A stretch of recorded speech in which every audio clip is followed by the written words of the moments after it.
essas zonas de treinamento, para o que a gente precisa se atentar em relação a elas?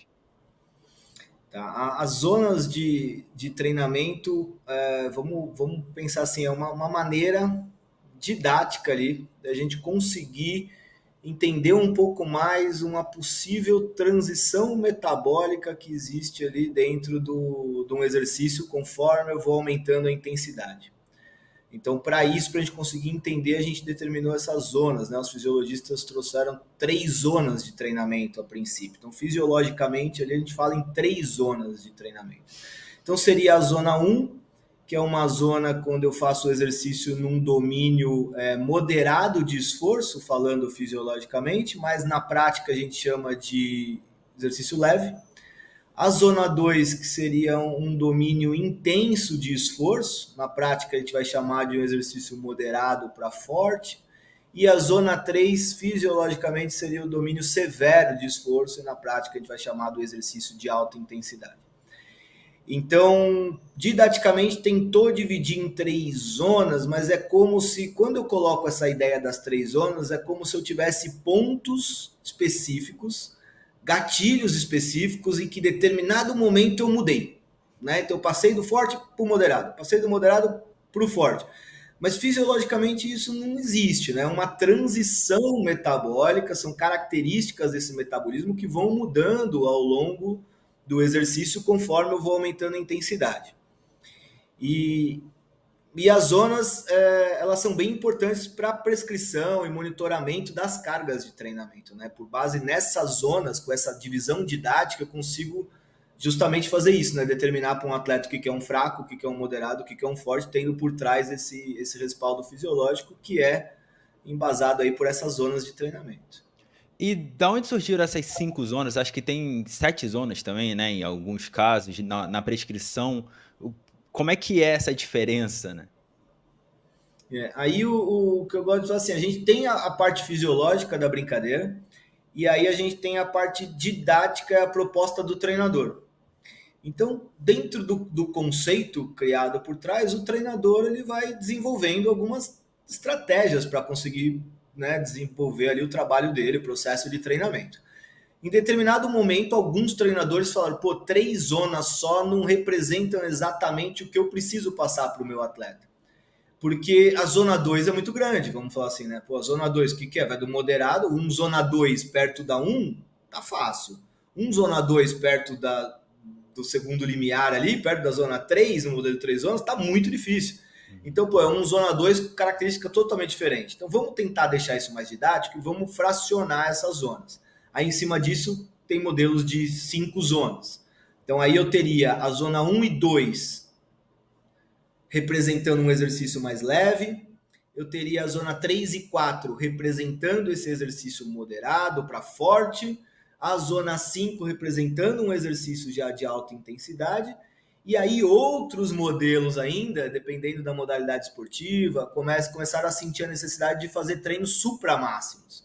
E aí criaram a zona 6, zona 7, que seriam todas zonas em intensidades acima do que seria o seu consumo máximo de oxigênio, ou a sua potência aeróbica máxima, a sua velocidade aeróbica máxima. Então seriam zonas chamadas de supramáximo. Mas também, de novo, né, isso é uma tentativa didática. E aí quando a gente vai para a prática, assim, o que eu faço? Qual o modelo que eu escolho?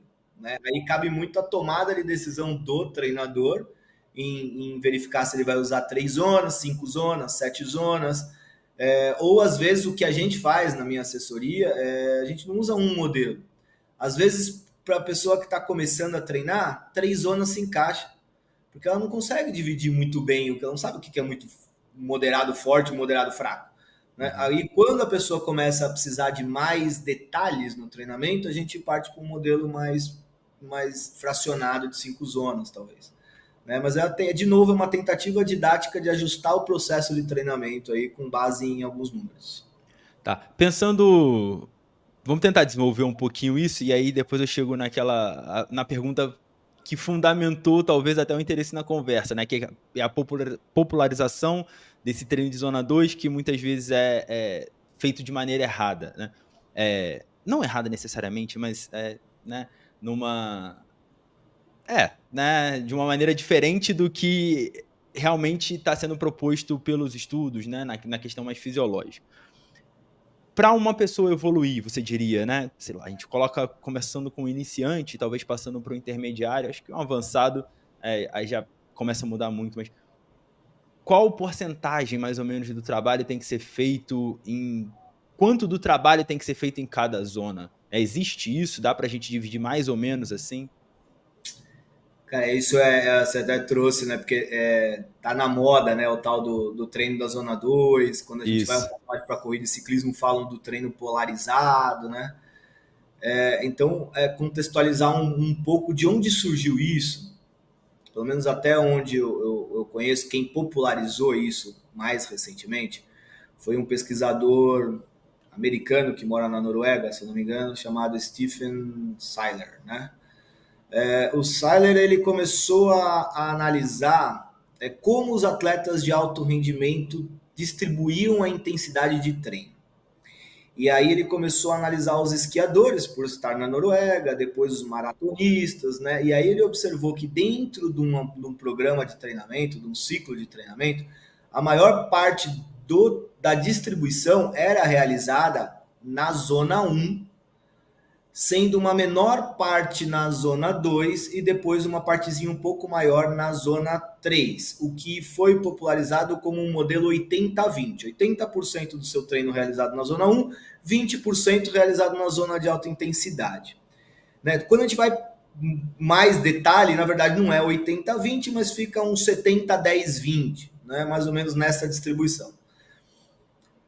Com os atletas de alto rendimento, isso eles acabam fazendo esse tipo de distribuição que foi chamado de polarizado. Alguns modelos, quando a gente olha, tem uma distribuição chamada de limiar, que aí, piramidal, que aí é o 70% na zona 1, só que aí 20% na zona 2 e 10% na zona 3 só.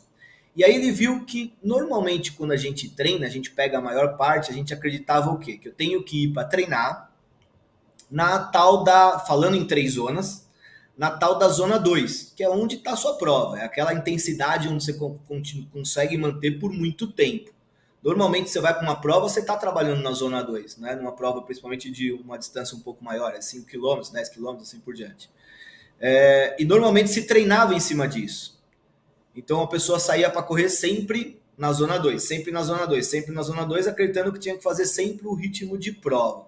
Mas o Seiler trouxe isso que, peraí, vamos olhar os grandes campeões, vamos ver que eles não treinam assim. Aí, a partir daí, a gente começa a distribuir essa intensidade polarizada ou piramidal, como a maior parte do treino em zonas de baixa intensidade, como se fosse uma regra para todo mundo. Só que o problema é que quando eu pego um atleta de alto rendimento, ele passa no mínimo 10 horas fazendo um trabalho, o que não é o que alguém normal faz, né? Então a gente tem que sempre analisar caso a caso do como que seria essa distribuição. Pensando em alguém que treina todo dia, 5, 6 vezes por semana, você ficar muito tempo nesse moderado, nessa zona moderada ali, que é um modelo de 3 zonas, é a zona 2, e no modelo de 5 zonas seria entre zona 3 e 4, é uma zona em que causa um estresse fisiológico muito alto, vai te desgastar bastante, porque você está numa intensidade ali relativamente de moderada para alta, e não é que não traz benefícios, mas a relação entre o estresse gerado pelo treino, a carga interna de treino, que é aquelas alterações fisiológicas, o estresse gerado no seu organismo, e as adaptações causadas, elas acabam perdendo um pouco na balança. Porque eu tenho um estresse muito alto, eu vou ter adaptação, mas é muito caro ter essa adaptação, porque eu tenho um estresse muito alto nisso.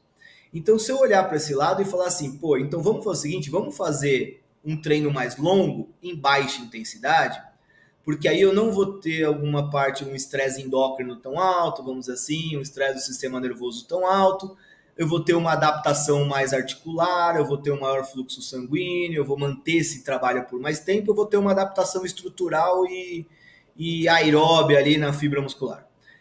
Ou, vamos para o outro lado, que aí eu reduzo o tempo do treino e faço um treino de alta intensidade, aí eu vou ter um estresse central, eu vou ter uma hipóxia ali local, eu vou aumentar o oxigênio, eu vou aumentar a mitocôndria, eu vou aumentar a característica do músculo contrair mais rápido.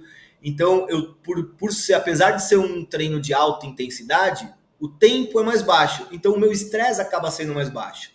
Então, aí eu falo, pô, é muito melhor eu ter uma adaptação aqui, de um lado e do outro, do que ficar estressando no meio. Eu tenho um resultado melhor com um estresse fisiológico mais balanceado e mais controlado. Aí vem essa ideia do tal do treino polarizado. Mas tudo depende da sua rotina e do seu estado de treinamento. Se você treina 6 vezes por semana, 5 vezes por semana, cabe essa distribuição. Se você treina só 3 vezes por semana, o seu treino de zona 1, que seria aquele treino para ganhar volume, né? Você está descansando.